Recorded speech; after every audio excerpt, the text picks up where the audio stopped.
important that you learn breath work, many methods of breath work, holotropic breath work. Breath work's been around forever, obviously.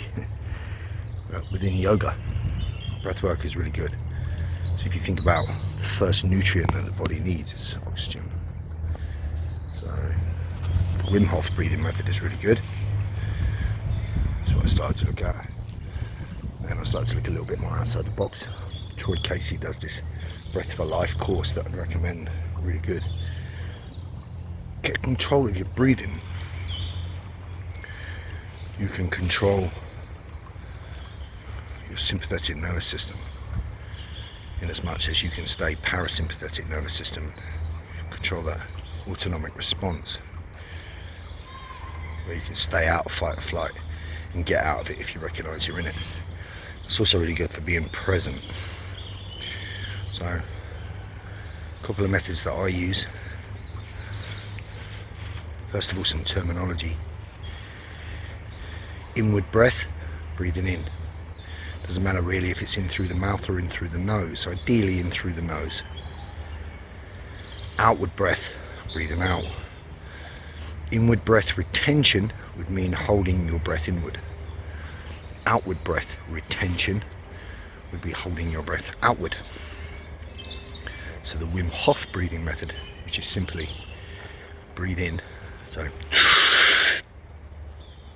and let go. You want to breathe 2/3 into your belly, then 1/3 up into your chest. Whether you do it through your nose or through your mouth.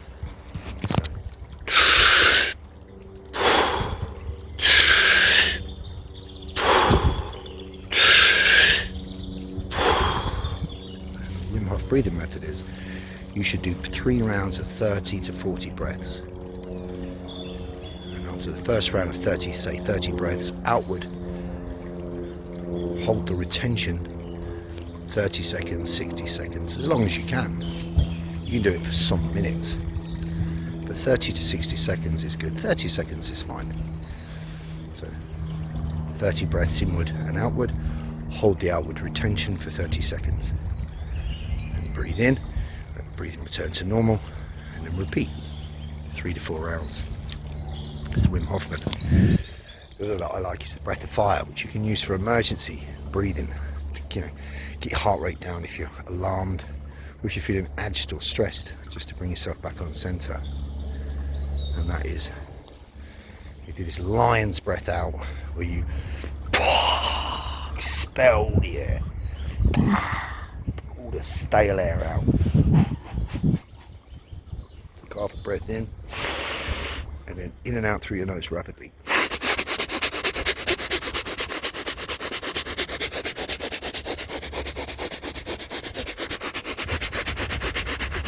Pushing out your belly on the inward breath, forcing the oxygen up into your belly to your chest cavity. From there you can just breathe in, full breath, hold the retention, move your body, and then let it all out, and then in and out through the nose.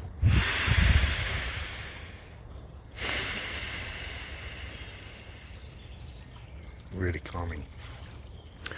Or you can do the breath of fire, so outward breath, breath of fire, and then outward retention, holding for 30 seconds. So yeah, so you start like this,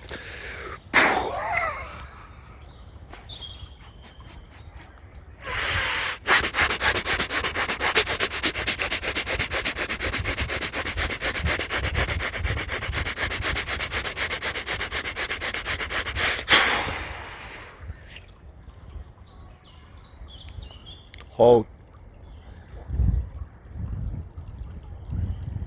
then in, hold, then out. And the outward retention or inward retention be anywhere between 15 to 30 seconds to a minute, whatever's comfortable. As you start to feel the need to breathe, it's your fight or flight response kicking in. Try and push it back further and further to get more and more control. The point is, 3 rounds of that kind of breathing lowers your heart rate, gets you out of that systemic fatigue state. Sympathetic nervous system gets you back into parasympathetic nervous system. So out of fight or flight, back into feed and breed, ideal homeostasis, where you can be in the moment. Really good. Breath work is really good. Totally recommend it. So breath work, cold water therapy like cold showers or ice bath, meditation and grounding. These things have changed my life. Highly recommend them. What I also like to do out here is Qigong. So some sort of Qigong. It's a breath with movement. A variety of tutorials that you can do. We need is 3 or 4 different type movement patterns. You follow and flow with the inward and outward breath. A lot of people freestyle it. Any type of movement with breath work is Qigong of the sort. Moving the energy. Get grounded, boots and socks off, get in the lake, get in the stream. Just Qigong. Breathe in, breathe out, take in the elements, be here now. Take in everything I can feel, hear, see, smell, taste. Just try to get beyond the 5 senses. Feel inward. So good.